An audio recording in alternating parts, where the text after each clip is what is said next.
Bom, boa noite a todos. Meu nome é Thiago Pires Canal, sou sócio da Arbitrato, Arbitragem Online, que é uma startup que busca democratizar as formas alternativas de resolução de conflitos, sobretudo por meio da arbitragem online. É um prazer tê-los conosco aqui nesse webinar. Gostaria de agradecer primeiramente a todos que fizeram esse evento se tornar uma realidade, né? As comissões de mediação e arbitragem de Feira de Santana, Lauro de Freitas, na Bahia, de São José dos Pinhais, no Paraná, de Joinville, Santa Catarina, e agradecer também a Deamo Seguros pelo apoio institucional neste evento, né? Sem demora, vamos rapidamente apresentar os debatedores do painel, bem como um breve resumo dos seus currículos.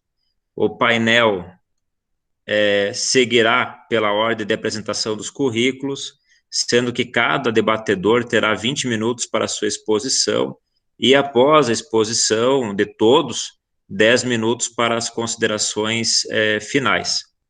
Eu saliento ainda que vai ser gravado o evento, né? Então, peço aí o consentimento de todos aí, já deixo registrado também, para que ocorra a gravação, né, para posteriormente publicação no YouTube também.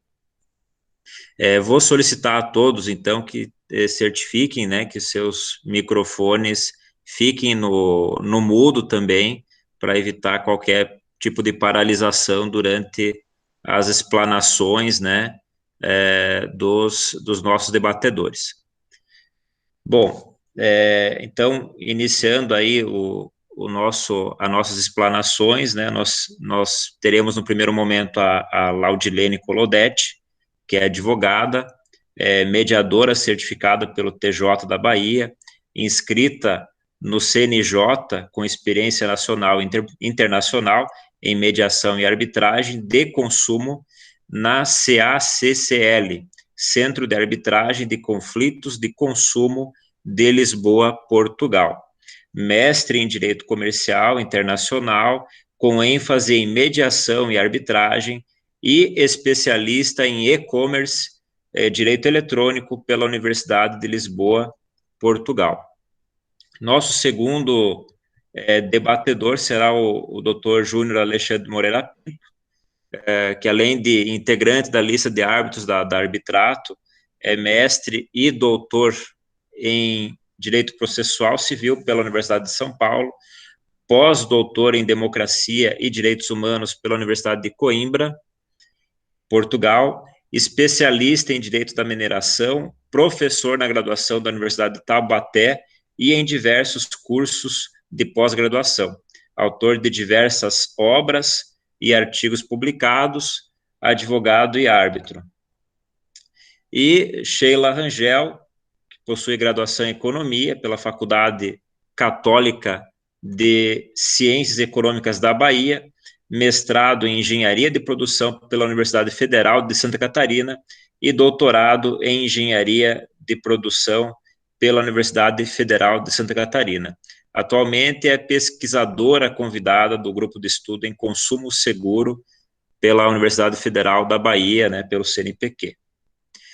Bom, sem mais delongas, então, eu passo a palavra para a doutora Laudilene, para que ela possa fazer a sua explanação. Laudilene, fique à vontade, a palavra é sua.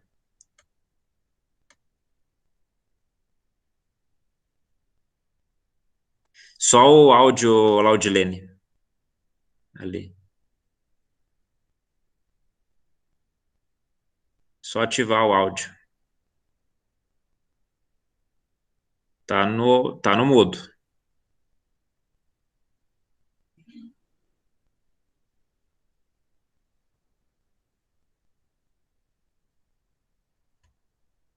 Você tem que ativar. Tu pode apertar Ctrl D também. Não.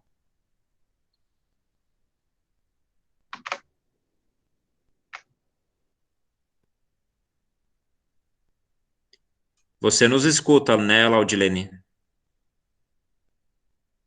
Tu só, se você colocar Ctrl D ali, vai ativar o teu microfone. Ctrl D? Ok. Agora sim. Ok. Obrigada. Boa noite a todos. Gostaria de agradecer a todas as comissões, né, da OAB que estão nos apoiando e a corretora Ademos, que vem nos auxiliando, né, com a mentoria gratuita para apresentar esse novo modelo, né, de seguro para as seguradoras. Quero agradecer especialmente à Câmara de Arbitragem e Arbitrato, na pessoa do Dr. Tiago, pelo convite, e dizer que é uma honra poder, né, compartilhar a minha experiência e pesquisa realizada sobre arbitragem em Portugal. Agradeço ainda a Arbitrato, né, pelo apoio na divulgação desse novo projeto esse de minha autoria e da autoria de doutora Sheila Rangel. Na arbitragem, os altos custos, né, com os árbitros e com o procedimento arbitral torna esse mecanismo distante, quase impossível, né, para pequenas e médias empresas e pessoas físicas. E pensando nisso, eu e a doutora Sheila Rangel criamos, então, um novo seguro denominado auxílio arbitral. E o que vem a ser o auxílio arbitral? O auxílio arbitral, ele é um seguro fiança que vai contemplar a taxa de administração da Câmara de Arbitragem e os honorários do árbitro do Tribunal Arbitral. E qual é o objetivo, né, do seguro arbitral? O objetivo do seguro arbitral é democratizar a arbitragem em todo o Brasil e promover um planejamento financeiro para o acesso à arbitragem para que possa ser evitado a impecuniosidade. Então, nos últimos dias, né, nós temos recebido alguns contatos e as pessoas vêm nos perguntando de onde surgiu a ideia do seguro arbitral, né, do auxílio arbitral. E aí eu tenho respondido, doutora Sheila também, que a inspiração do auxílio arbitral, ela veio da experiência portuguesa e da União Europeia com a arbitragem de consumo. E como se deu essa experiência, né? Eu passei 2 anos e meio em Portugal, onde eu fiz o mestrado e a especialização em e-commerce, e também tive a oportunidade de fazer um estágio no Centro de Arbitragem de Conflitos de Consumo de Lisboa, o centro de arbitragem mais antigo de Portugal. E lá eu acompanhei de perto e verifiquei como é que os portugueses vem resolvendo os conflitos de consumo. E eu concluí que o caminho para resolver os conflitos de consumo é a arbitragem online. E que o Brasil deve trazer a experiência portuguesa e da União Europeia, principalmente nesse momento em que todos sabem, né, que desde quando a Organização Mundial de Saúde decretou a pandemia provocada pelo coronavírus, onde as pessoas ficaram impossibilitadas de circulação, começou a surgir, né, um crescimento das vendas do comércio eletrônico, de bens e serviços, e desse crescimento também houve um aumento de litígios que devem ser rapidamente solucionados. Imaginem vocês a quantidade de litígios que surgiram após a pandemia e além, né, dos processos que, na verdade, estão pendentes no judiciário e que devem ser resolvidos e que foram, na verdade, ajuizados antes da pandemia.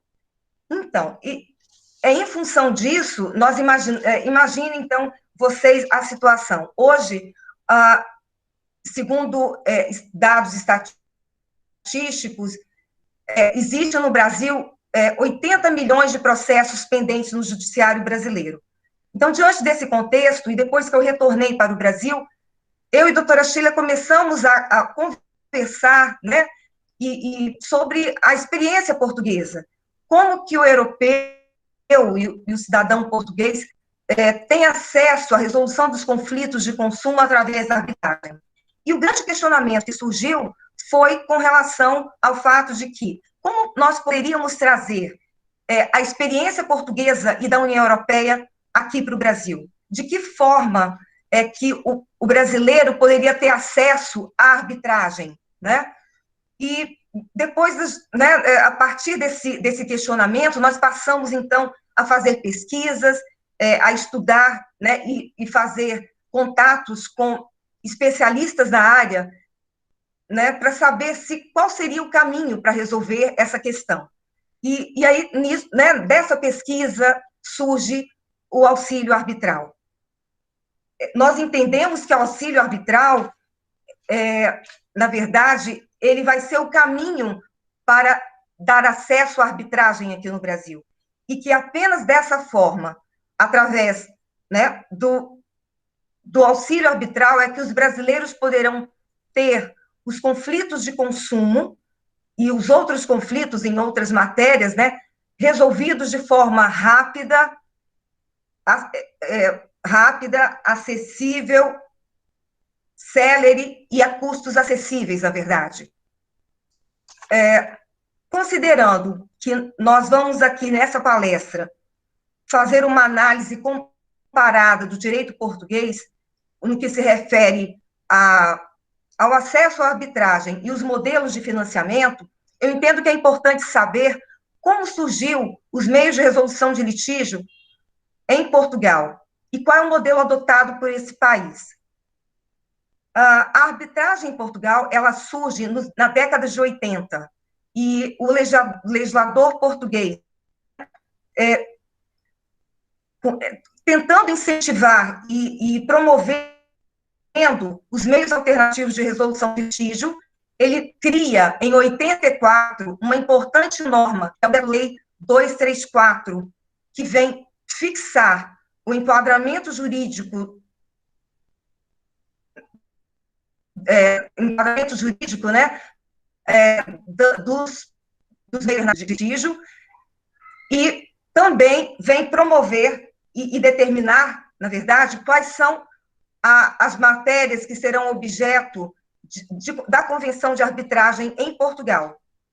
Mais adiante, em 86, esse legislador português ele elabora duas importantes normas. A Lei de Arbitragem Voluntária Portuguesa, que é a Lei 31 de 86, e um outro decreto-lei. E esse decreto-lei ele vai permitir a criação de centros de arbitragem por instituições e entidades, né, que tinham interesse em promover a arbitragem institucionalizada. Na sequência, em 2011, a Lei de Arbitragem Portuguesa, né, a Lei 63 de 86, a Lei de Arbitragem Portuguesa Voluntária Portuguesa, ela foi revogada e entra em vigor a Lei 63 de 2011. Essa lei, ela passa a vigorar em todo o território nacional português. E até 2015, Portugal vinha aplicando a Lei de Arbitragem Voluntária Portuguesa nos conflitos de consumo. E, em 2015, surge no ordenamento jurídico português a Lei 144 de 2015. Essa lei, ela vem determinar como se dá a resolução alternativa de litígios de consumo, e, a partir daí, Portugal passa a ter uma norma específica de arbitragem de consumo. É importante saber por que surgiu essa lei em Portugal. E para que vocês entendam como surgiu, né, essa lei, é importante ser referido aqui, colocado, que no âmbito da União Europeia existem duas principais normas, que seriam os regulamentos e as diretivas. As diretivas, elas são, na verdade, publicadas e transpostas para os Estados-membros através de leis específicas. E, com relação aos regulamentos, estes entram automaticamente no ordenamento jurídico de todos os países da União Europeia. E, então, as normas que passam a vigorar em toda a União Europeia, no que diz respeito à resolução alternativa de litígio de consumo, são a Diretiva 2013/11 da União Europeia e o Regulamento 524 de 2013, que vem complementar essa diretiva e cria a plataforma de resolução de litígio em linha. E o que justificou, né, em 2015, a elaboração dessas normas? Nesse período, né, em torno de 2013, 14, começou a surgir no comércio eletrônico de toda a União Europeia um aumento nas vendas no comércio eletrônico. Isso também resultou em litígios, né, uma quantidade de litígios que deveriam ser rapidamente solucionados. E o legislador português, o legislador europeu, preocupado em resolver esses conflitos e proteger o consumidor, ele elabora essas duas normas, né?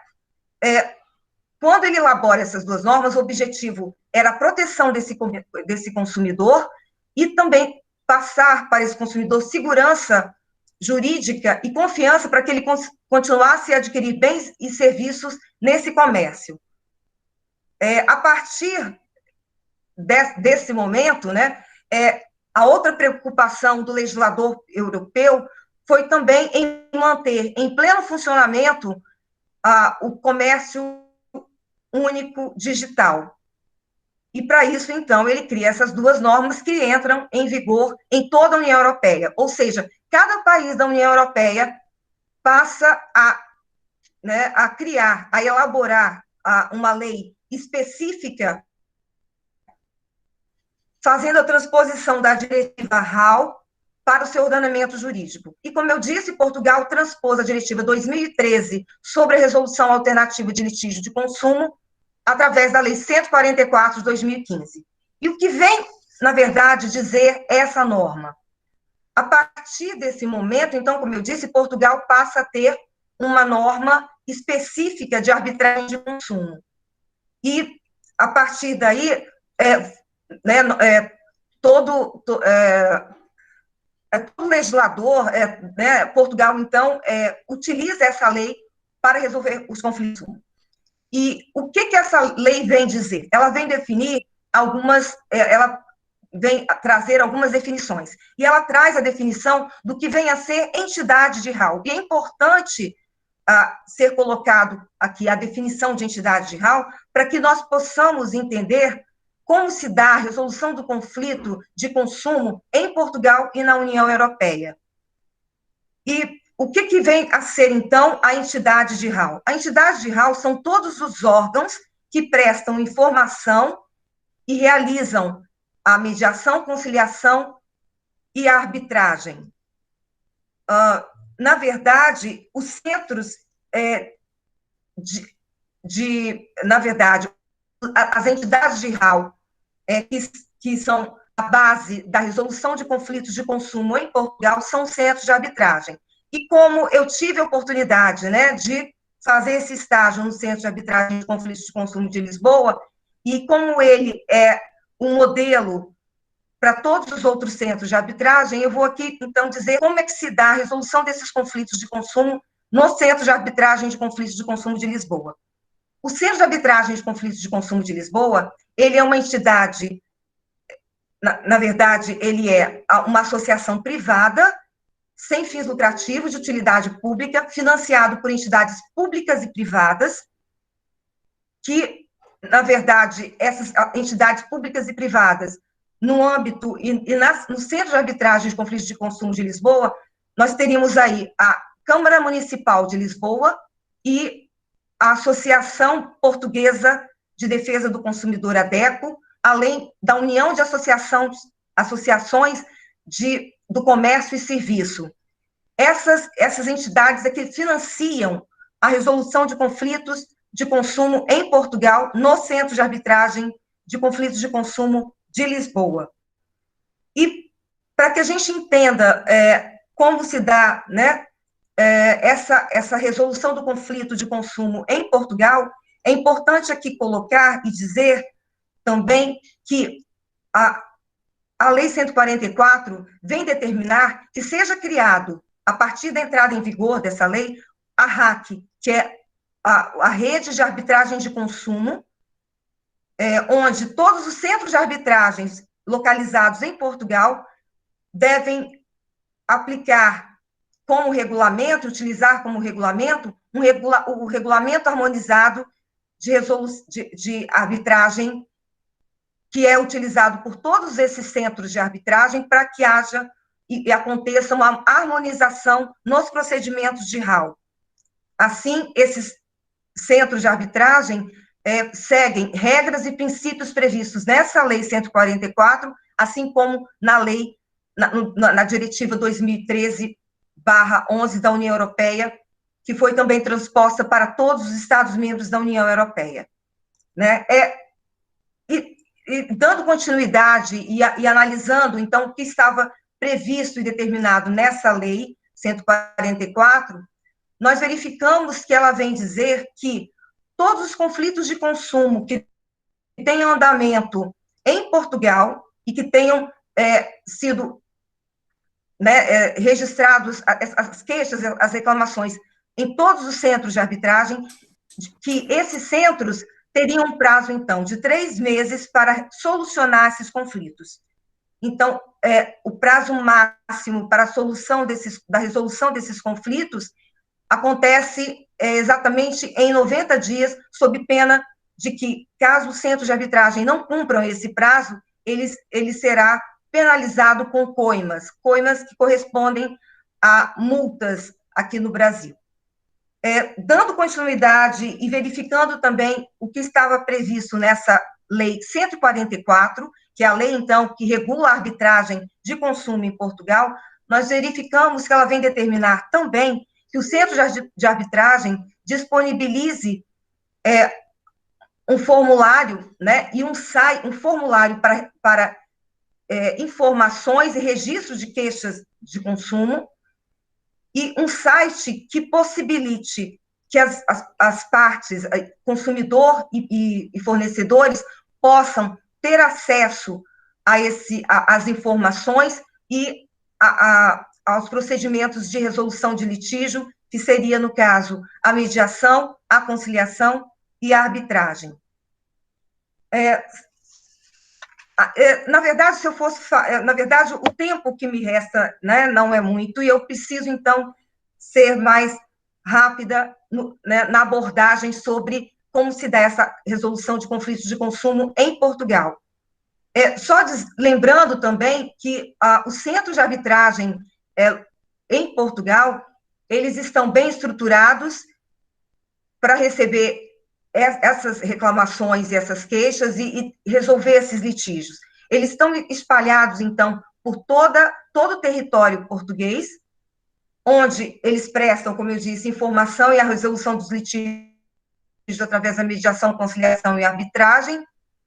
E esses centros, na verdade, eles possuem competência genérica, alguns possuem competência específica, como o Centro de Arbitragem CASA, que é o Centro de Arbitragem de Mediação do Setor Automóvel, e temos um outro Centro de Arbitragem de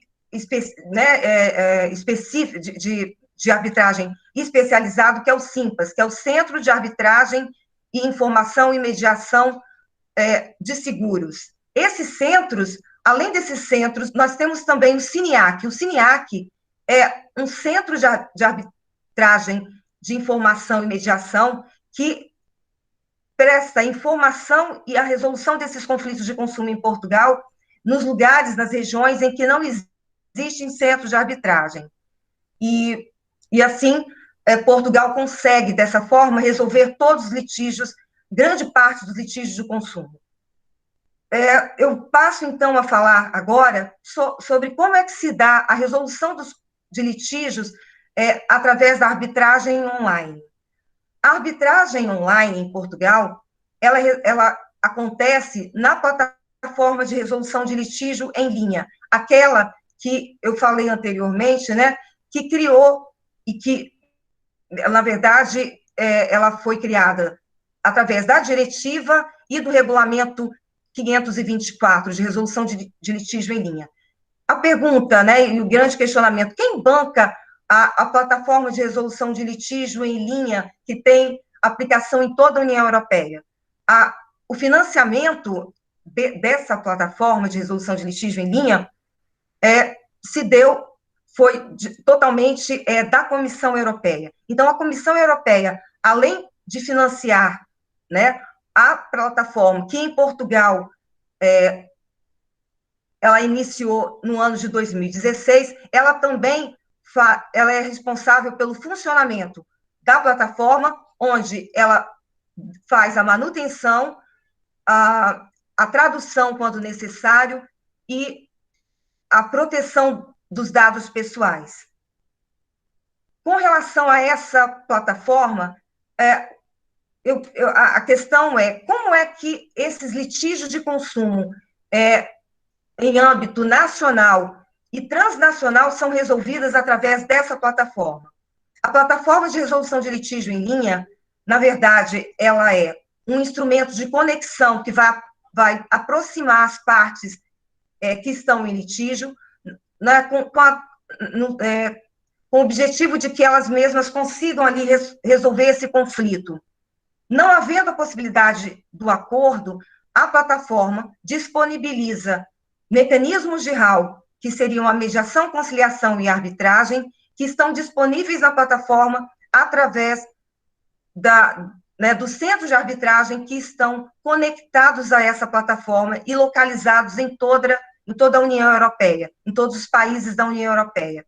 Vale ressaltar aqui que essa plataforma ela só resolve litígios que tenham origem em contratos celebrados no comércio eletrônico. Com relação ainda à plataforma e com relação à resolução de litígio em linha na plataforma de RLL, é importante também colocar que, de acordo com o regulamento 524, foi determinado que todos os Estados-membros da União Europeia tivessem um centro um ponto de apoio de resolução de litígio em linha. E, em Portugal, o Centro de Apoio de Resolução de Litígio em Linha é o Centro Europeu do Consumidor. Esse Centro de Apoio de Resolução de Litígio, eles estão localizados em todos os Estados-membros da União Europeia e eles prestam informação e realizam, né, a mediação, conciliação e arbitragem, e sempre no sentido de tentar resolver esses conflitos de forma mais rápida possível. Na verdade, Laudilene, Oi? desculpe te interromper, a gente já está fechando o tempo ali em 20 minutos, só vou pedir para você finalizar a tua fala só por questão de ordem, e daí depois a gente finaliza depois dos 10 minutos que tem restantes daí. Eu vou só concluir dizendo que eu entendo que, diante desse cenário, né, nunca foi tão urgente que o Brasil democratizasse a arbitragem. E que, para que os brasileiros tenham acesso à resolução dos conflitos de forma célere, eficaz e a custos acessíveis, é importante, né, que seja cada vez mais implementada a arbitragem. E que, para a implementação da arbitragem, é necessário a divulgação desse mecanismo, e não só desses mecanismos, mas também do auxílio arbitral, tanto por parte das comissões da OAB, que estão espalhadas em todo o território nacional brasileiro, pelos advogados junto aos seus clientes, pelas câmaras privadas de conciliação, mediação e arbitragem e pelo próprio judiciário. E o que vai possibilitar efetivamente que esse mecanismo de resolução de conflito seja utilizado, né, é necessário, então, a aplicação, né, é necessário, então, que o auxílio arbitral, né, esse seguro fiança, que seja colocado aí no mercado pelas seguradoras, o mais breve possível. Eu quero aqui agradecer a atenção de todos, peço desculpas por alguma coisa, mas, na verdade, o que a gente pretende é que, efetivamente, a arbitragem, né, seja democratizada no Brasil, e esse é o momento, considerando todos aqueles fatores que eu já mencionei, né, no que se refere à quantidade de litígios que estão pendentes no judiciário, somado ainda à questão da pandemia, que trouxe, né, um aumento exponencial desses litígios. E eu quero, né, me colocar à disposição e dizer que, se houver alguma dúvida a respeito desse tema, que eu estou, né, à disposição, e esperamos, então, que as seguradoras tenham interesse nesse produto e coloquem, então, o mais rápido possível ele à disposição do consumidor e do cidadão brasileiro para que ele possa ter acesso à arbitragem. Muito obrigada, boa noite. Nós que agradecemos, Laudilene, pela disponibilidade aí de realizar a sua explanação. Acho que foi muito agregador as informações que você acabou nos trazendo aqui dessa experiência tua, né, da legislação portuguesa também sobre esse assunto e, sobretudo, também sobre a arbitragem online também, né, que é um tema tão caro por todos nós também, né. Júnior, eu vou passar a palavra, então, para ti. Fique à vontade aí para fazer uso. Bom, boa noite a todos. Eu, inicialmente, gostaria de agradecer o convite realizado pelo Arbitrato, na pessoa do Tiago, né? Cumprimento também as minhas companheiras de exposição, a doutora Sheila, a doutora Laudilene. Também agradeço o apoio de todos os apoiadores desse evento.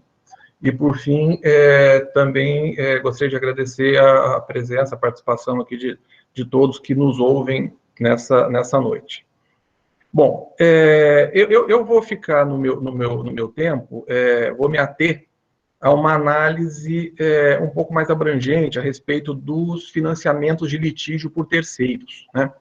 E, basicamente, para situar o assunto, quando tratamos de financiamento de litígio por terceiros, o que nós estamos querendo dizer é que uma determinada demanda recebe um financiamento ou recebe um auxílio de alguém que está de fora do processo. Então, vem um terceiro e, de alguma maneira, dá condições daquele litígio se desenvolver. Essa é a ideia básica de financiamento de um litígio por terceiro. É exatamente disso que a gente está tratando aqui. Tá? A noção de financiamento de litígio por terceiro não é recente, pelo contrário.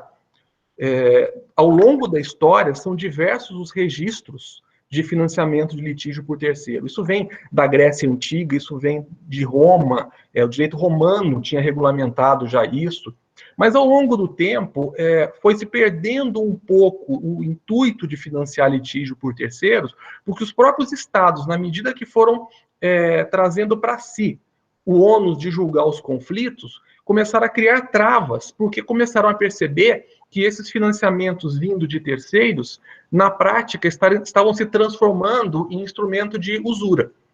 Então, conforme a sociedade foi evoluindo, o judiciário foi assumindo esses conflitos, proibiu-se a justiça privada, e o problema disso tudo foi que, na medida que as sociedades democráticas de direito foram se organizando e as pessoas foram tomando mais conhecimento desses seus direitos, esse mesmo poder judiciário estatal passou a não mais corresponder, não mais a dar conta de todo o volume de demandas que são levadas ao Estado. Isso trouxe, no Brasil, isso ficou muito claro após a Constituição de 88, né, chamada Constituição Cidadã, que democratizou o acesso do cidadão à justiça. Isso ficou muito claro porque o judiciário se tornou um caos. O judiciário virou aquele local em que todo mundo entra, mas ninguém sai. Os processos se arrastam por anos a fio, os juízes assoberbados não conseguem dar aos processos a atenção que os processos demandam. Isso, além dessa demora, traz uma perda de qualidade da prestação jurisdicional e uma insatisfação total da sociedade. Tá? E na medida em que a própria sociedade também foi percebendo, isso recentemente, que o judiciário já não dava conta desses conflitos, as próprias pessoas, os próprios entes privados começaram a buscar outras alternativas.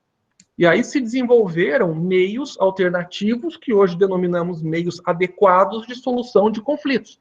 Aí vem a negociação direta, vem a mediação, vem a conciliação e vem a arbitragem.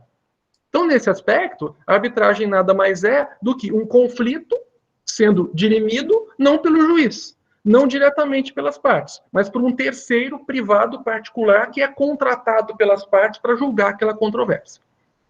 É evidente que essa atividade que tem natureza jurisdicional, daí a constitucionalidade dela, como já decidiu o Supremo, ela custa, porque não é o Estado prestando esse serviço a um cidadão, é uma empresa, via de regra, uma câmara arbitral, que está prestando essa atividade. Tá?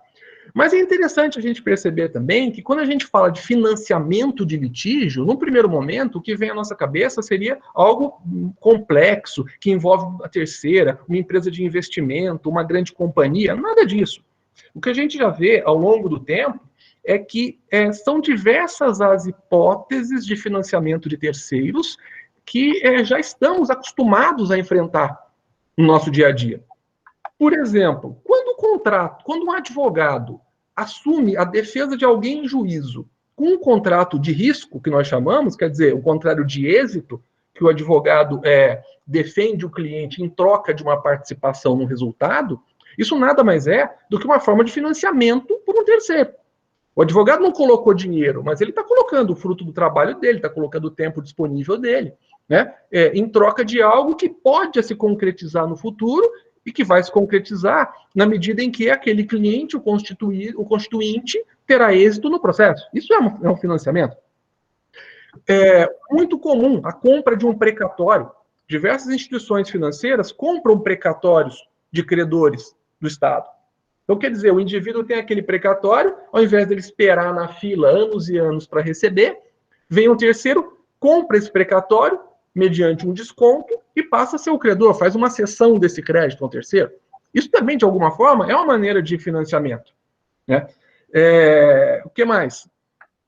No direito norte-americano, é muito comum que grandes escritórios de advocacia financiem litígios, pagando perícias, né? Pagando custas processuais, que nos Estados Unidos são muito altas, muito mais caras que aqui, também com o objetivo de se valer no futuro de uma participação no resultado, né? Cessão de crédito, antecipação de um recebível que está numa ação judicial é uma maneira indireta de financiamento. E aí eu vou me ater mais a duas espécies que nos interessam mais de perto aqui.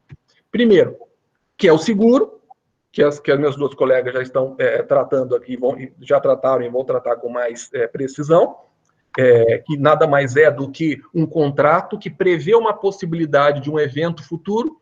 Então, se houver a necessidade de uma assistência jurídica num processo judicial ou arbitral, essa apólice de seguro dará essa cobertura, isso é um financiamento. E a modalidade de financiamento tradicional propriamente dita, né, que é o financiamento de litígio por um terceiro investidor. O que é isso? Um terceiro ou um fundo de financiamento injeta dinheiro no processo em favor de uma das partes, paga as despesas da Câmara Arbitral, paga as despesas do perito, paga os honorários do advogado daquela parte, para quê? Em troca de uma participação no resultado futuro. Aí sim, é uma estrutura mais complexa, é uma estrutura que demanda uma boa due diligence por parte do investidor, porque, evidentemente, se aquela parte assistida, se aquela parte financiada não obtiver o êxito, o investidor não vai receber. É um investimento de alto risco, mas com potencial de ganho muito grande. Então, todas essas situações que eu descrevi aqui, rapidamente, são hipóteses de financiamento de litígio por terceiro. Tá?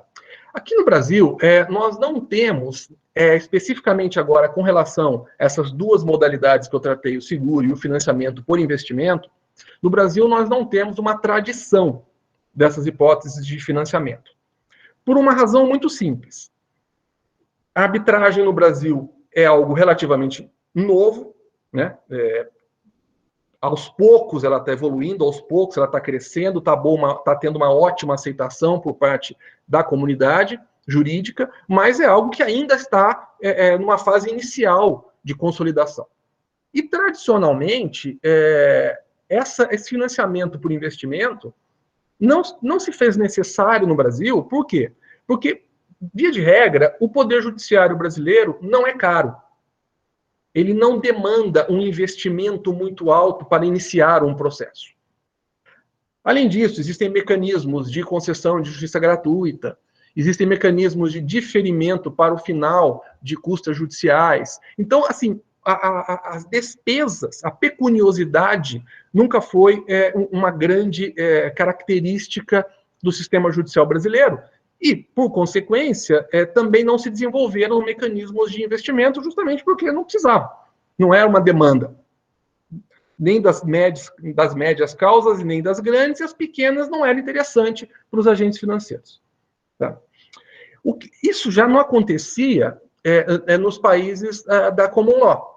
Estados Unidos, Inglaterra, Austrália, Canadá. Por quê? Porque nesses países a justiça sempre foi muito cara. Então, os custos de uma demanda judicial nos Estados Unidos são caríssimos, na Inglaterra, até mais. E isso fez com que, ao longo do tempo, fossem desenvolvidos mecanismos de financiamento para assessorar, para amparar as partes nesses litígios judiciais. Além disso, nesses países da Common Law, a arbitragem já está num grau de desenvolvimento muito maior do que nos países da Civil Law, dentre os quais o Brasil. E a arbitragem sempre foi associada também a um custo mais elevado. Então, esse investimento sempre foi pensado para os países da Common Law, como Estados Unidos e Inglaterra.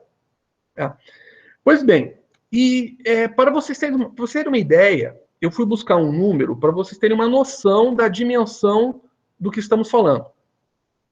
Uma informação no Wall Street Journal, jornal norte-americano. No primeiro semestre de 2019, o financiamento de litígio por terceiro investidor, primeiro semestre de 2019, alcançou a cifra de 2,3 bilhões de dólares.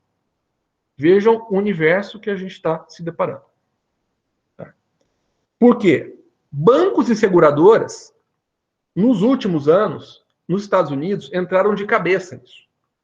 Perceberam que isso era um grande filão.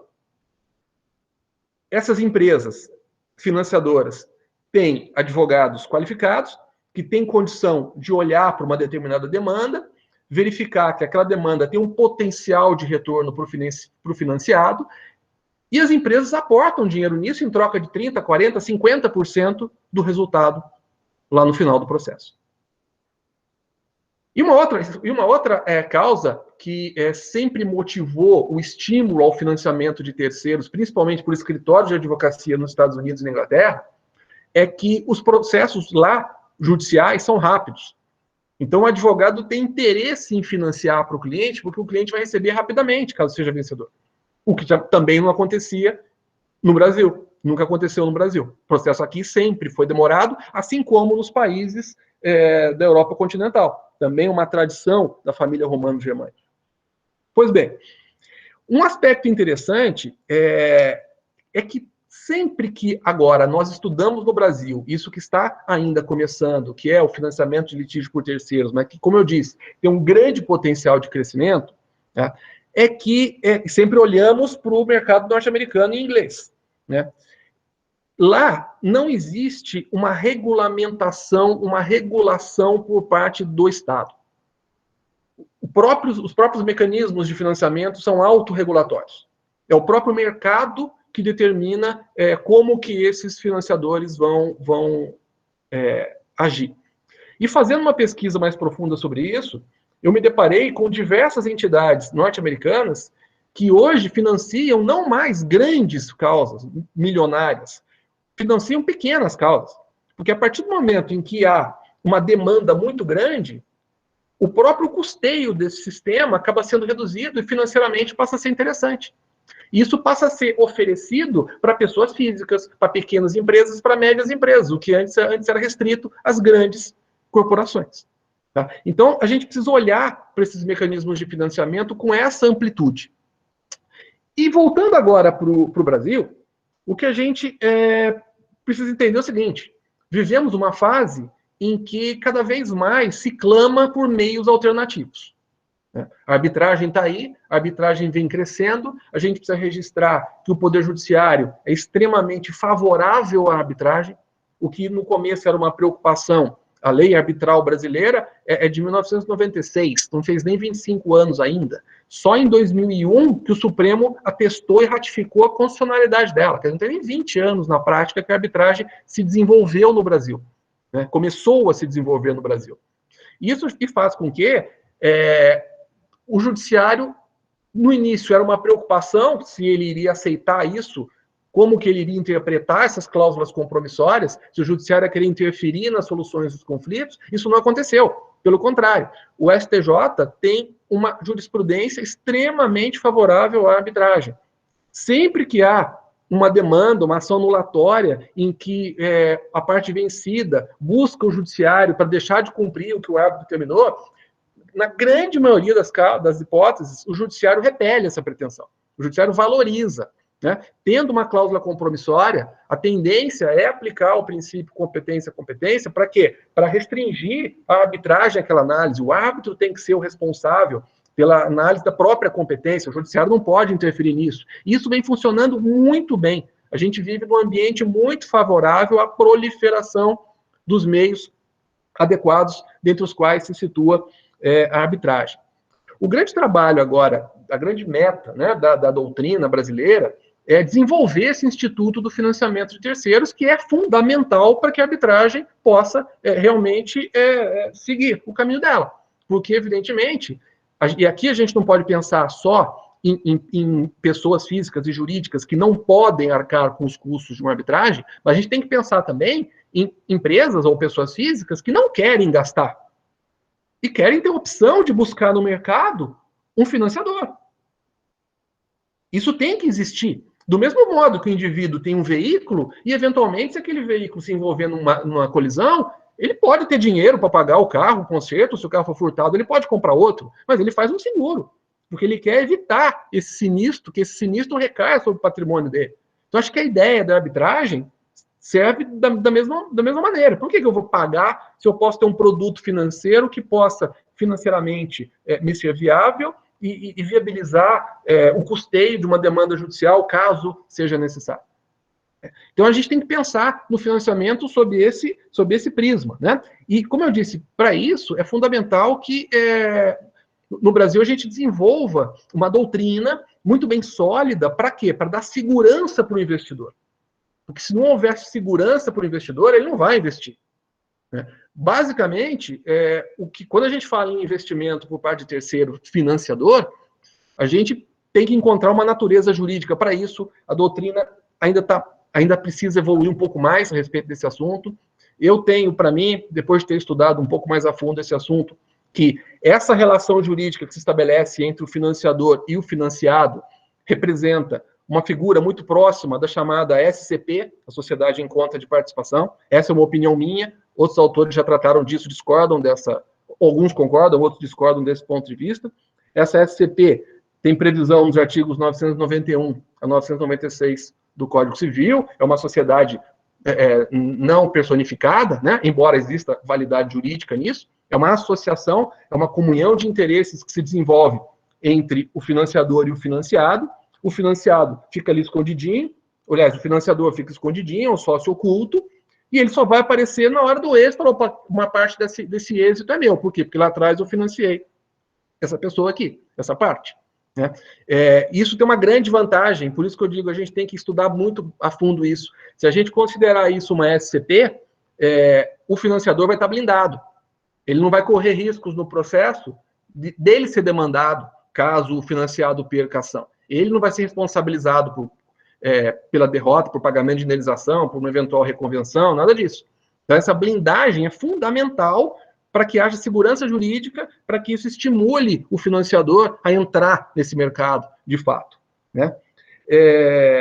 Rapidamente, para já concluindo essa primeira parte, é interessante que eu fui ler um pouco a respeito disso em Portugal, não tenho o mesmo conhecimento que a Laudilene, que estudou isso mais a fundo lá, mas a doutrina portuguesa, quando trata de financiamento terceiro, ela fala com muita tranquilidade no seguro de automóvel, porque é uma figura muito comum em Portugal, o que eles chamam de seguro jurídico acoplado ao de automóvel. Quer dizer, o indivíduo contrata o seguro do carro dele e já vem uma cláusula estipulando que, num eventual sinistro, ele vai ter a cobertura também de um custeio da arbitragem que ele vai buscar, os honorários do árbitro, os honorários do advogado dele, enfim. Isso já é muito comum em Portugal. Uma preocupação que os portugueses têm, me parece uma preocupação muito válida, diz respeito a um eventual excesso de religiosidade. Quer dizer, será que, até que medida a gente tem que se preocupar num eventual excesso, se o indivíduo tiver já uma cláusula dando a ela uma cobertura de seguro arbitral, até que ponto não vai estimular uma demanda desenfreada de ações, né? Até que ponto isso não vai ser um estímulo para que as pessoas litiguem por qualquer coisa, que obviamente não é algo que o sistema deseja. Mas eu acho que aí tem filtros para a gente considerar isso, como as próprias franquias em contratos de seguro podem estabelecer um limite, que aí, se a pessoa tiver que pagar alguma coisa, ela não vai ficar litigando por qualquer motivo, né? Enfim, eu acho que eram essas as questões mais relevantes que eu quero me ater aí aos 20 minutos, né, o Thiago, que foi combinado para a gente fazer a exposição, e fico à disposição de todos, caso queiram destacar ou fazer algum questionamento a respeito de algum tema que eu abordei. Obrigado pela atenção. Perfeito, Júnior, obrigado pela explanação. Eu acho que é perfeito esse desenho que você acabou de nos trazer aqui durante a explanação. Vem, né, no sentido de democratizar a arbitragem, vem no sentido, caminha também junto com as próprias câmaras arbitrais estarem aproximando o valor também das arbitragens ao judiciário, né? Então, trazendo um valor mais atrativo também, né? E sem dúvida nenhuma, um meio onde você tem esse valor mais baixo por um lado e você tem o financiamento do outro lado, você vai criar um sistema muito propício, né, uma maior propagação da arbitragem de maneira geral. Outro ponto que eu achei interessante também salientar, né, quando o doutor falou sobre a segurança jurídica, né, hoje, recentemente teve aquela questão relacionada com o investidor anjo, né, nas startups, também era uma questão que tinha insegurança jurídica relacionada ao investimento, né, e relacionado com a responsabilidade também, e que a legislação recente trouxe um pouco mais de segurança jurídica para esses casos também, né. Esperamos aí que nessa questão também a gente possa ter algo similar também. Sheila, a palavra é sua, sem mais delongas, eu vou te passar a palavra para tu fazer a tua explanação. Muito obrigada, estou muito feliz em participar desse webinar, agradeço muito, muito a Tiago, que foi a ideia dele, né, esse webinar, e eu vou me ater à questão prática do auxílio arbitral. Então, nós pensamos justamente nesse contexto da questão financeira, né, para ter um acesso mais prático da arbitragem. E pegando esse gancho que o doutor Júnior já abordou em relação ao filtro, nós pensamos também nisso, né? Temos que ter esse seguro, porém, criar filtros para que as partes evitem, né, litígios a qualquer conflito bobo, de certa forma.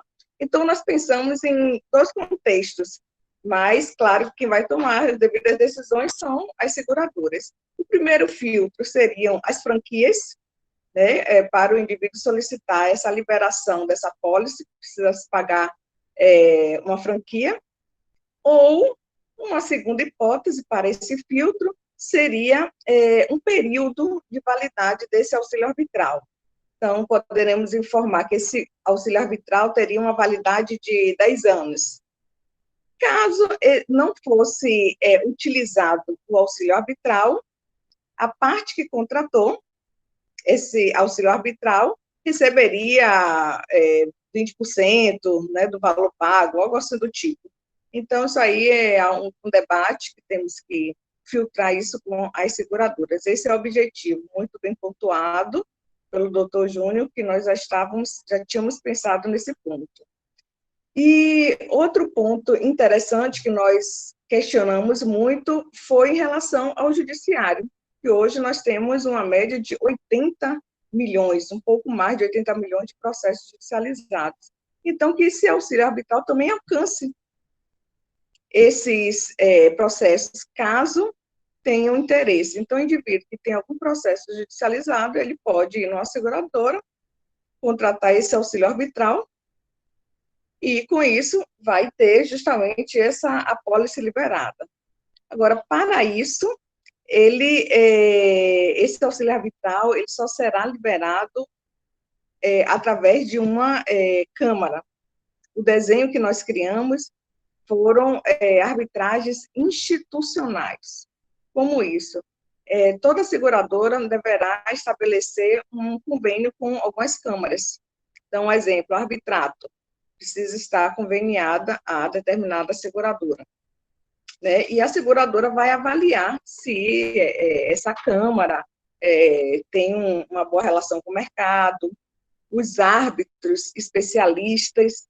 Então, cabe à Câmara ser a responsável pelo litígio e é a relação direta com a seguradora. Então, nós não desenhamos uma arbitragem ad hoc, justamente para evitar, de certa forma, alguma, sei lá, corrupção, seja armação, como for, né?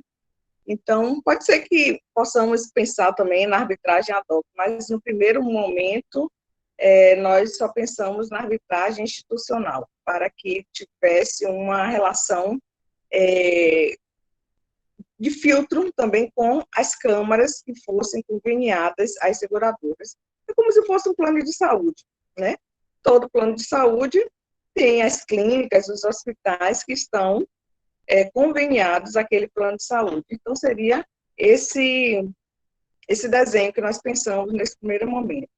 Também interessante em relação à arbitragem, em relação à administração pública. Muitas pessoas, às vezes, assinam um contrato que tem a cláusula arbitral, mas não sabe esse custo da arbitragem. Então, quando se apresenta esse seguro arbitral, que nós demos o nome de auxílio arbitral, o indivíduo já vai situando em relação aos custos, que até então muitas pessoas nem sabem o que é uma arbitragem, né? Então, e como funcionaria esse auxílio arbitral? A princípio, para ter um custo mais enxuto, nós pensamos que esse valor, essa apólice, contemplasse apenas a taxa administrativa das câmaras e os honorários dos árbitros. Então, não iria contemplar nem os honorários dos advogados, nem dos peritos, e nem do resultado da sentença. E o valor para a Câmara será depositado diretamente na conta da Câmara, em relação à taxa administrativa. E dos árbitros, a mesma coisa, será depositado diretamente na conta dos árbitros. Então, a parte que contratou esse auxílio arbitral não terá o recurso em mãos. É uma forma de direcionar o recurso para o devido fim, que é justamente a arbitragem. Então, isso aí é um reflexo de uma demanda existente, necessária no mercado, e o objetivo desse webinar é basicamente esse, mostrar para as seguradoras que existe um mercado clamando por esse produto. E a demanda é muito grande. Só do judiciário nós temos quase 80 milhões. Então, precisamos de várias seguradoras ofertando esse auxílio arbitral, né? E como que funcionaria? Claro que nós teríamos uma lista de árbitros nas câmaras. Esse árbitro provavelmente não receberia o valor cheio da arbitragem, seria esse valor cheio, aquela tabela da arbitragem contemplada na Câmara. É como se fosse um médico, né? O médico, ele tem o valor da consulta particular e tem a consulta do plano de saúde, que é um pouco menor. Então, seria essa mesma lógica de raciocínio. Então, os árbitros que aceitem participar do convênio e que estejam vinculados à Câmara serão contemplados com as arbitragens desse auxílio arbitral, né? Tem médicos, podemos fazer uma análise, tem médicos que não aceitam um plano de saúde, só querem trabalhar com consultas particulares. Outros aceitam consultas particulares e aceitam também um plano de saúde. Então, seria a mesma lógica, mais ou menos, que pensamos, né, em relação aos árbitros. Os árbitros que aceitam o valor cheio da tabela da Câmara e o valor do convênio, que seria desse auxílio arbitral. Então, basicamente, a nossa contribuição vem nesse contexto, né? Então, se esse auxílio arbitral, você contrata esse auxílio arbitral e já possui um conflito judicializado, vai ter um determinado valor, né? Aquele que assinou um contrato, mas ainda não possui conflito judicializado, o valor já será diferenciado. Então, tudo isso vai ser analisado pela seguradora em relação aos custos, as análises, o valor que cada Câmara também vai cobrar em relação aos honorários, né, dos árbitros. Então, tudo isso vai ser analisado. Os valores ainda não sabemos, isso aí tem que ser definido com as seguradoras, e isso é a possibilidade, está aí.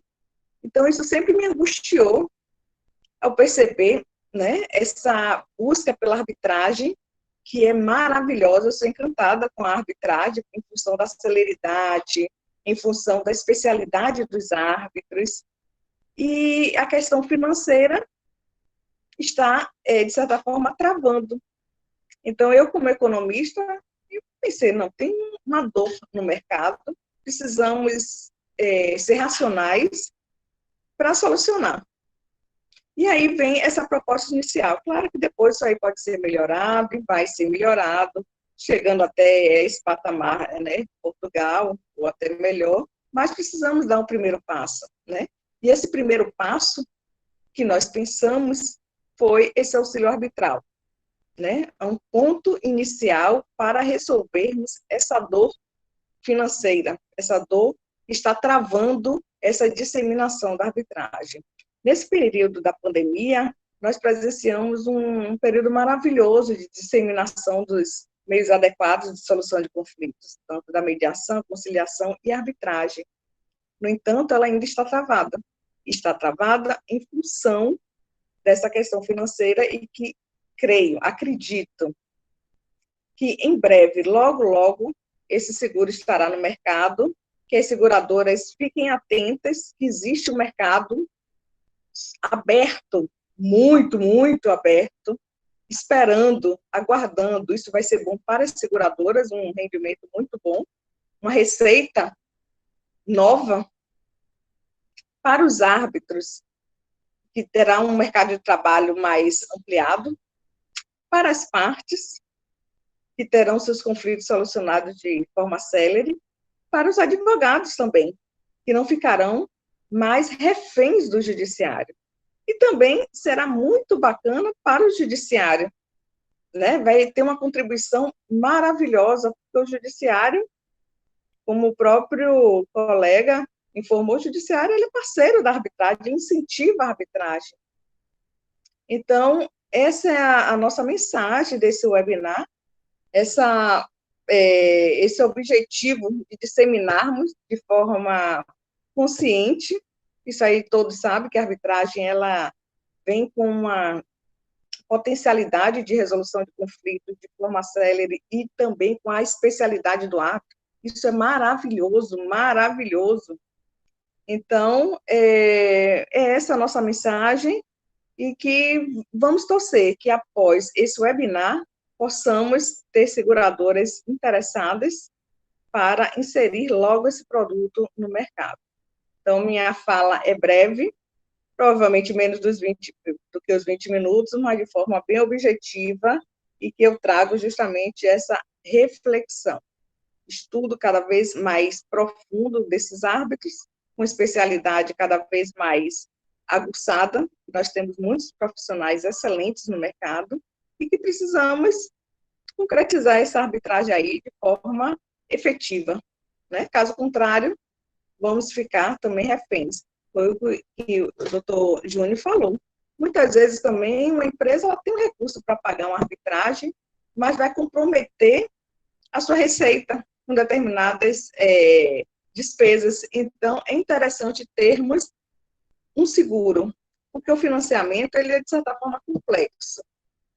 Já participei de alguns webinars com financiamento de terceiros, eles informam que, às vezes, de 10 solicitações, apenas uma é aprovada. Porque precisa se avaliar se vai ter sucesso, se tem probabilidade de ganho. Então, uma empresa que solicita o financiamento e não tem probabilidade de ganho, essa financiadora não vai liberar o recurso, entende? E se você tiver uma cláusula que contemple a arbitragem e no momento do conflito não tiver o recurso, e aí como fica?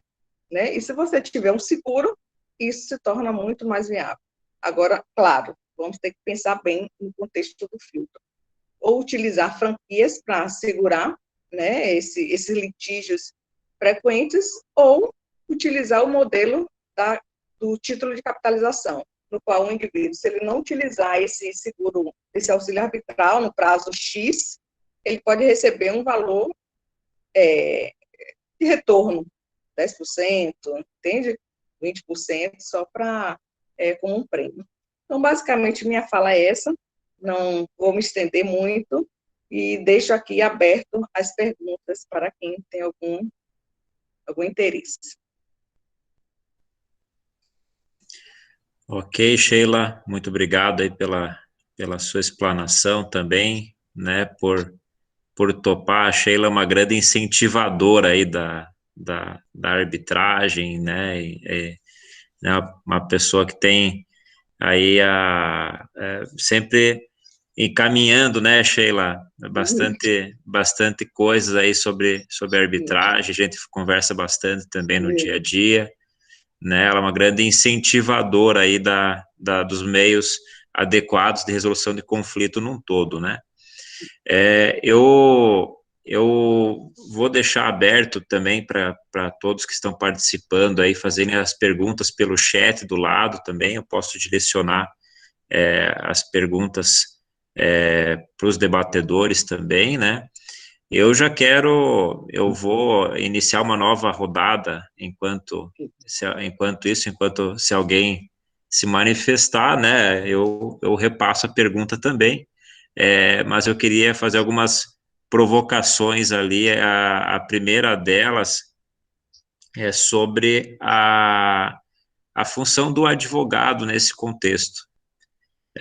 Muitas vezes o advogado, né, pode até verificar como uma ameaça a mediação, a arbitragem, enfim, esses meios alternativos.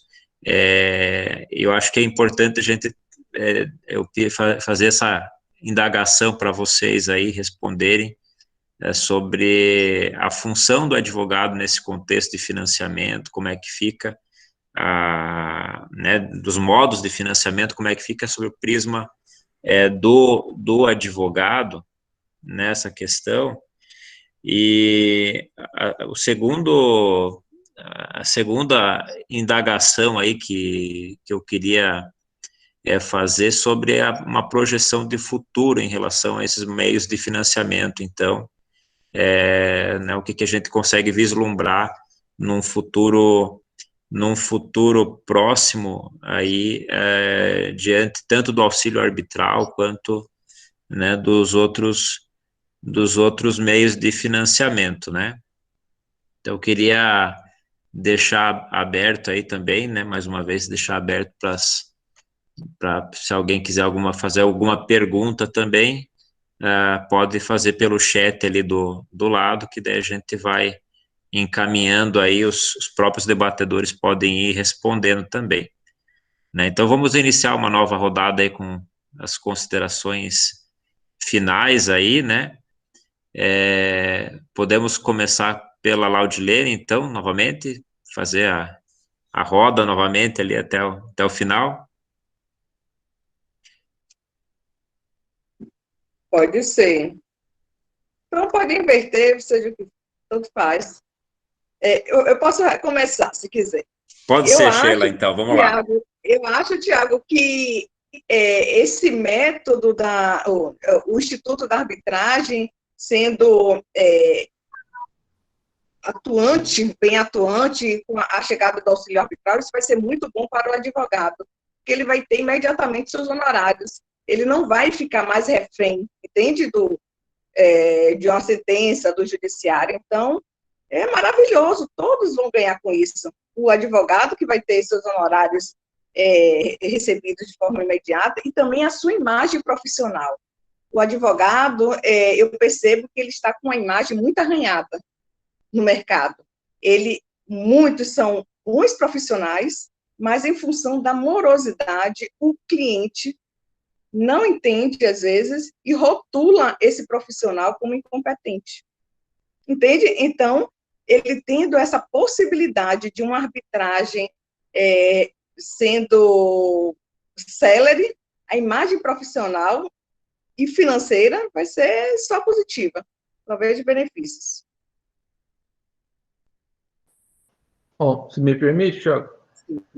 Com certeza, pode continuar. Olha, você estava colocando a questão do advogado, muito interessante esse ponto. Eu fui anotando aqui o quanto o advogado pode se beneficiar de uma prática dessa, de um financiamento de terceiros. Primeiro, o advogado vai atuar na análise do caso, porque antes de ter o financiamento, precisa de um advogado fazendo uma due diligence, fazendo uma análise para orientar o cliente financiador. Isso. O advogado também tem que fazer essa análise para o financiado, avaliando os riscos do financiado e vendo se vale a pena juridicamente ele se valer daquela apólice ou daquele financiamento. Segundo, vai precisar de um advogado para redigir esse contrato. Isso. Uhum. Vai precisar de um advogado para defender a parte, ou as partes. E vai precisar de um árbitro, que via de regra também pode ser um advogado. Então, quer dizer, o advogado trabalha em todas as pontas. Isso. Só que para isso, a gente tem que considerar o seguinte: o advogado tem que se preparar. O advogado tem que estudar, entender o que é um meio adequado de solução de controvérsias e tirar da cabeça dele que o judiciário é o único meio de resolver um conflito. Se ele conseguir se preparar, se ele entender esse mecanismo, se ele estudar, ele tem tudo para se beneficiar. Então, quer dizer, está na nossa mão. Eu acho que é a gente e mais. O sucesso do financiamento ou do seguro depende da advocacia, porque é o advogado que tem que, no caso concreto, aconselhar o seu cliente e dar segurança para o cliente para ele fazer um negócio desse. Se o advogado for contra, o cliente não vai fazer. Então, quer dizer, nós estamos com a chave na nossa mão e de algo que vai beneficiar toda a sociedade, evidentemente, mas basicamente vai favorecer diretamente o advogado. Isso. Eu acho que essa colocação que eu gostaria de fazer. Isso. É isso aí. Só benefícios, só benefícios. Perfeito. Vou passar a palavra para a Laudilene. Sim. Agora o áudio está aberto ali, pode falar, eu Laudilene. Entendo, né, na verdade, entendo que a arbitragem, né, quando a gente fala em arbitragem e quando fala em arbitragem de consumo, né, aquela que envolve contratos celebrados entre pessoas físicas, pequenas e médias empresas, né, e considerando lá a experiência portuguesa, o que a gente percebe é que tem que haver realmente uma especialização do árbitro que vai atuar em determinadas matérias, isso é fato. A questão da importância do advogado entender que ele, né, vai ser aquele que vai orientar o seu cliente, no sentido de dizer, vale a pena ou não contratar o seguro arbitral, sabe, ou vale a pena ou não ir por esse procedimento, ou a mediação, ou a conciliação, ou, né, aquele mecanismo que for mais adequado, né, para aquele conflito. E com certeza foi o que todos vocês aí, né, os meus colegas palestrantes falaram, existe um leque muito grande de participação do advogado, né, na arbitragem, tanto enquanto árbitro, enquanto advogado, enquanto árbitro técnico, que muitas vezes pode estar, né, se manifestando em relação a determinados conflitos que ele tenha segurança, né, e que tenha especialização.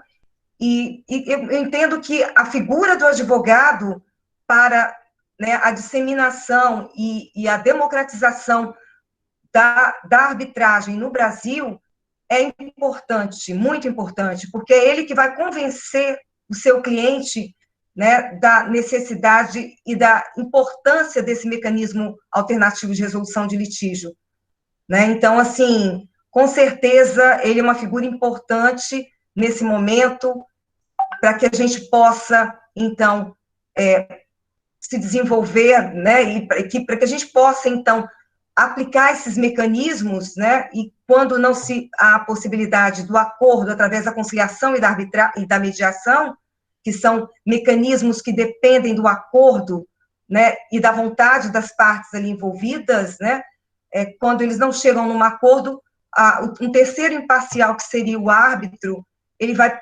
colocar fim naquele litígio, proferindo, então, uma decisão que tem força executiva, como uma decisão proferida por um juiz de um tribunal estadual. Então, eu vejo muitas vantagens, são muitas vantagens, né, da arbitragem, né, e uma delas, né, como aqui foi bem colocado, a questão da celeridade, da questão do sigilo, né, a questão da confidencialidade, a questão também dos preços acessíveis, né, de acordo com esse nosso novo projeto, em que as seguradoras, com certeza, vão conseguir, em casos de litígios coletivos, conseguir, né, valores mais acessíveis em função de demandas em grandes quantidades, né, em conflitos coletivos, envolvendo sindicatos, associações. É nesse sentido que eu entendo que vale muito a pena, né, as seguradoras investir nesse novo produto, e os advogados, não só os advogados, né, mas também toda a população ter conhecimento, porque o que eu vi na Europa e em Portugal é que não adianta você disponibilizar esses mecanismos se a população não tem conhecimento.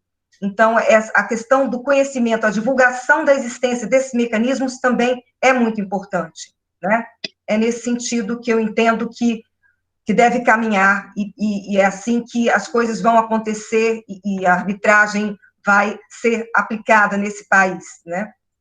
É isso. Eu estava pensando aqui, já pensou também o seguro arbitral, um auxílio arbitral na área trabalhista? Eu sei que, né, a arbitragem tem um valor atualmente para quem recebe, eu acho que a partir de 12 mil, algo assim do tipo, arbitragem trabalhista. Mas provavelmente foi feito esse valor porque o indivíduo que ganha menos, ele não vai ter condições de pagar uma arbitragem. Mas isso poderia ser revisto e no contrato do trabalho, quem sabe, né? Vamos aqui pensar não paga imposto, poderia o trabalhador e o empregador pagar esse auxílio arbitral, e, em um determinado momento, quem tiver essa necessidade vai acionar. Olha que maravilha. Isso é só uma uma viagem aí, mas é uma possibilidade. Com certeza, parece que com esses métodos de financiamento está aberto aí uma série de considerações aí que podem ser feitas, enfim, né, questões que podem ser ponderadas aí para ter uma utilização cada vez maior, né, para frente. Teve uma outra pergunta relacionada com as micro e pequenas empresas. Pensando nessas formas de acesso, tanto do acesso à arbitragem, né, quanto também dos métodos, dos meios de financiamento aplicados para as pequenas empresas, para as microempresas de maneira geral, né. Eu queria, podemos continuar pela Sheila, fazer uma ponderação por ali, continuar a fazer a rodada por ali também? Pode ser. O que nós pensamos nesse auxílio arbitral é que teriam coberturas, sabe, assim, então o indivíduo ele vai informar, eu quero uma apólice no valor de 200 mil, por exemplo. Então, tanto a pequena, média ou grande empresa, ou pessoa física, ele vai comprar aquela apólice de acordo com a cobertura que ele quiser. Então, por isso que fica aberto para todos, tanto pessoas físicas, médias, pequenas e grandes. Então, terão valores mínimos até valores altos, entende? Então, por isso que fica aí aberto para todos. É uma democratização de fato.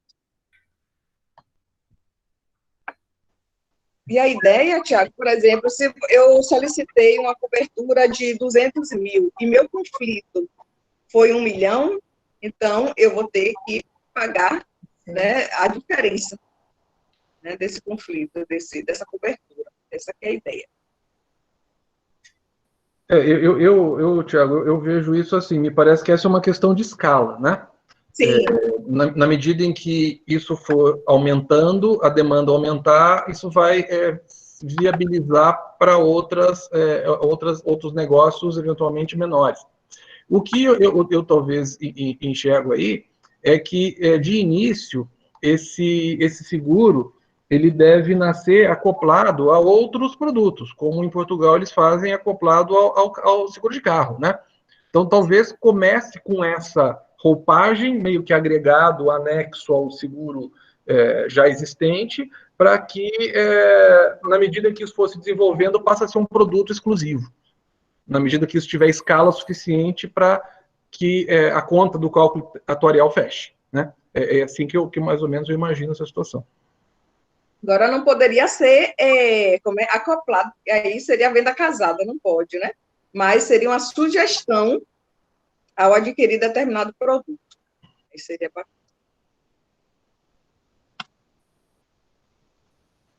Laudilene, quer fazer algum comentário aí sobre a questão? Em relação, né, eu sempre me lembro, né, da experiência portuguesa no que se refere ao financiamento da arbitragem, né, que lá no centro de arbitragem, a arbitragem, o acesso ao consumidor e fornecedor é praticamente gratuita. Na plataforma de resolução de litígio, ela é totalmente gratuita. Nos centros de arbitragem, alguns centros cobram uma taxa extra para manutenção e os gastos, né, desse centro, mas como eu disse na minha exposição, os centros eles são financiados por entidades privadas e públicas, e geralmente quem está por trás, né, desse financiamento, geralmente são associações, né, de classe, associação do comércio e de serviço, que tem interesse em que esses litígios sejam solucionados rapidamente para que o mercado volte e continue a funcionar de forma equilibrada, né? Então, assim, a experiência portuguesa tem muita relação com a questão de políticas públicas. E aí, quando eu e doutora Sheila pensamos no seguro arbitral, né, o auxílio arbitral, seria sempre no sentido de que nós pudéssemos, nesse momento, uma vez que não existe política pública, né, implementada, que a população, então, tivesse acesso à arbitragem. Mas eu entendo que pequenas e médias empresas quando celebram um contrato com pessoas físicas e assim que celebram esses contratos, a ideia seria que fosse, então, contratado o seguro arbitral para garantir, né, o acesso à arbitragem, para evitar a impecuniosidade, porque uma vez que, se nesse contrato constar uma cláusula compromissória e não havendo condições financeiras de bancar a arbitragem, o conflito não vai ser resolvido, né, porque as partes aí optaram em resolver o conflito através da arbitragem.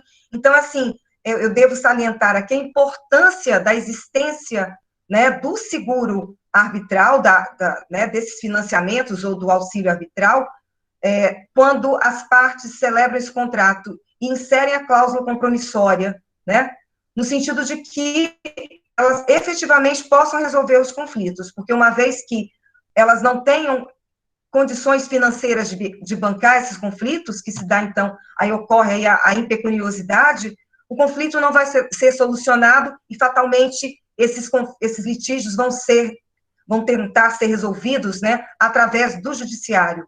E a grande questão que se coloca hoje, né, dentro dessa realidade, é que o judiciário não é o único meio para resolver os conflitos, ele é um dos meios, né, e o que a gente tem que fazer é tentar encontrar formas para dar acesso às pessoas, né, ao cidadão, às empresas, sejam pequenas, médias ou até grandes empresas, aos meios alternativos de resolução de litígio, especialmente a arbitragem, que teria um custo maior, mas que, se for bem planejado, bem pensado aí através desse seguro arbitral, que é um seguro fiança, com certeza as partes terão acesso à arbitragem. Perfeito, Laudilene. Eu vou deixar aberto aí para que todos possam fazer uma consideração final aí, né, se não tiver mais alguma pergunta, para a gente encerrar, então, o webinar. Eu vou começar a rodada de novo pela Sheila, então, para a gente dar um tempo para a Laudilene também, né, não terminar de falar. Sheila, por favor. Então, eu gostaria só de agradecer, né, essa sua ideia, que a ideia do webinar foi justamente de Tiago. Eu tinha convidado ele para fazermos uma live, e ele disse, não, esse tema é tão importante, vamos fazer um webinar. Então, esse sucesso todo, e a sua inspiração, e é um parceirão, muito obrigada por tudo, todo esse apoio, esse incentivo. E eu sempre me conectei com o arbitrato, porque é uma Câmara que levantou a bandeira justamente no contexto de democratizar a arbitragem com valores mais acessíveis e preocupado também, né, com os processos que estão judicializados. Então, eu achei essa Câmara fantástica e parabéns, estamos juntos, vamos trabalhar muito, vamos torcer para esse seguro arbitral aí chegar no mercado, porque vamos ter muitas demandas na arbitragem. Nós que agradecemos aí, Sheila, pela parceria de sempre, pela explanação também, né, e parabéns aí pela ideia, pela concepção, né, o desenho desse seguro arbitral também. Júnior, posso passar para tuas considerações aí também? Bom, também serei rápido, encerrando. Eu gostaria de, mais uma vez, te parabenizar pela ideia, pela organização. Agradeço às colegas que compartilharam comigo esse webinar. Agradeço também aos amigos e vários alunos aí que assistiram, que se manifestaram. Agradeço a todos. De fato, eu acho que a gente vive numa fase hoje no Brasil que estamos tendo a oportunidade de realmente evoluir. Nós temos em nossas mãos toda a comunidade jurídica e afins, né, outras carreiras que têm afinidade com a nossa, nós temos aí uma grande chance de estar realmente criando um mecanismo seguro, um mecanismo correto, ético, responsável e efetivo, né? Porque a arbitragem ela não nasceu para fazer concorrência com nada, a arbitragem se interage, ela se complementa com os outros mecanismos. O que a gente precisa criar a cultura é que para cada conflito tem um mecanismo adequado para a sua solução. Então, se existem determinadas demandas que talvez o judiciário resolva melhor, de maneira mais adequada, outras a arbitragem resolve melhor, outras a negociação é o ideal, outras é a mediação, outras é a conciliação, enfim, então o que a gente precisa abrir nossa mente, como eu já disse, é que tem muita coisa à nossa disposição. O que cabe ao advogado, no caso concreto, na orientação do seu cliente, encontrar qual é a melhor janela, para onde nós vamos nos dirigir para que aquele conflito seja melhor solucionado. Né? E aí vem várias coisas por trás disso, como a possibilidade de financiamento, como essa ideia do seguro, que são propostas que tendem a viabilizar e a fomentar a utilização da arbitragem no Brasil. Então, deixo essas considerações finais e mais uma vez, agradeço o apoio e a oportunidade de participação. Nós que agradecemos, Júnior, pela parceria aí, né, não só no projeto também, mas por acreditar no nosso projeto enquanto empresa, enquanto instituição de arbitragem também. Laudilene, fique à vontade. Então, olha, eu, na verdade, quero agradecer o convite, viu, doutor Tiago, e parabenizar pela coragem né, que o senhor teve em instalar uma plataforma, né, uma plataforma online, né, para se resolver conflitos através da arbitragem. Isso é inovador, na verdade, é o que a gente vê em Portugal, na União Europeia, e realmente a sua ideia é uma inovação aqui no Brasil, e eu sei que isso aconteceu antes de iniciar a pandemia, que com a pandemia nós sabemos que a questão aí da arbitragem e do acesso e resolução dos conflitos de forma online terminaram sendo adiantados, antecipados em função dessa situação do isolamento, né? Mas eu quero parabenizar e tenho certeza que o senhor, doutor Tiago, tem muita visão, né, tem uma visão muito à frente do que as coisas vinham acontecendo aqui, e eu espero que nós possamos, então, nos unir no sentido de divulgar a possibilidade de resolução desses conflitos através dos meios alternativos, né, que aqui no Brasil se denomina e se preferem denominar de adequados, mas que esse é o caminho para resolver os conflitos, né, a possibilidade das partes conseguirem encontrar uma solução para resolver os conflitos num tempo rápido, né, sem necessitar do judiciário, né, sem necessitar de um juiz que, para proferir uma decisão, demora aí anos, né, em função de todo o sistema que está abarrotado. Então, assim, com certeza, esse é o caminho, e a arbitragem online, especialmente para questões, né, em matéria de consumo, que envolve pequenas e médias empresas, e até grandes questões também, é bem interessante, né, e tem uma aplicação muito importante no sentido de agilizar o andamento desses litígios e se resolver os litígios de uma forma célere, adequada, né, e com custos baixos, que é o que se, né, procura e o que se pretende, né, nesse momento de crise, nesse momento atípico em que nós estamos vivendo. Então, quero parabenizar, né, a sua iniciativa pelo evento e dizer que realmente nós temos que continuar a divulgar essa ideia, divulgar né, a arbitragem. E quando a gente fala da arbitragem, né, nós falamos aí de uma cláusula escalonada, onde antecede e existe aí a possibilidade do acordo entre as partes, se utilizando a mediação e a conciliação. E é isso. Eu entendo que esse é um momento para que esses financiamentos, né, esses modelos de financiamento sejam implementados no Brasil para que seja possível o acesso à arbitragem. E um desses modelos seria, então, aí, nesse formato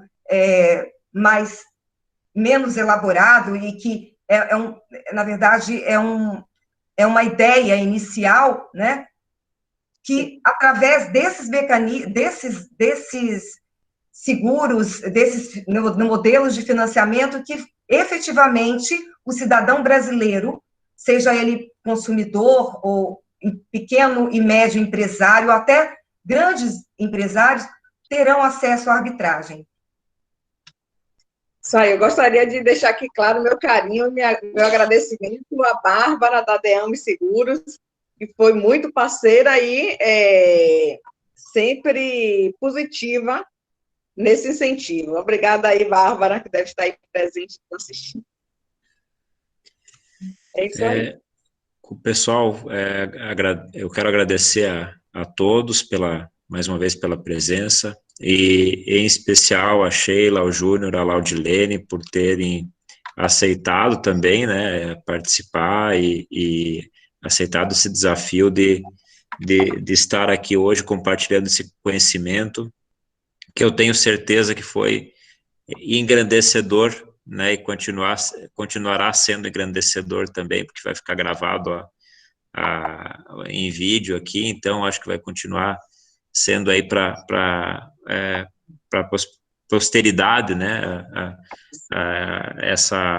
essa gravação aqui também, né, então agradecer mais uma vez a vocês, agradecer a todos aí pela presença também, né, o apoio, né, institucional, a presença também de todos vocês. Eu acho que vocês estão aí quem está aqui nessa sala, sem dúvida nenhuma, está na vanguarda aí da parte de resolução de conflitos de maneira geral, né? Então, independentemente pela opção pela arbitragem, pela mediação, né? Já tem um pensamento relacionado a isso, um pensamento sobre diminuir, né, esse número de processos do judiciário, que é um número incômodo, o número de processos pendentes, né? Então, só tenho a agradecer a todos aí pelo apoio e deixar aberto também o nosso canal, nosso e-mail também, né, para que as pessoas possam solicitar perguntas, enfim, né, possam até sugerir temas para próximos webinários, próximas reuniões também, para que a gente possa ter uma continuidade, que seja o primeiro de muitos aí outros webinários que a gente vai ter aí realizados pela Arbitrato. Mais uma vez agradeço a todos pela presença e até uma próxima oportunidade. Boa noite. Boa noite, tchau, tchau. Tchau.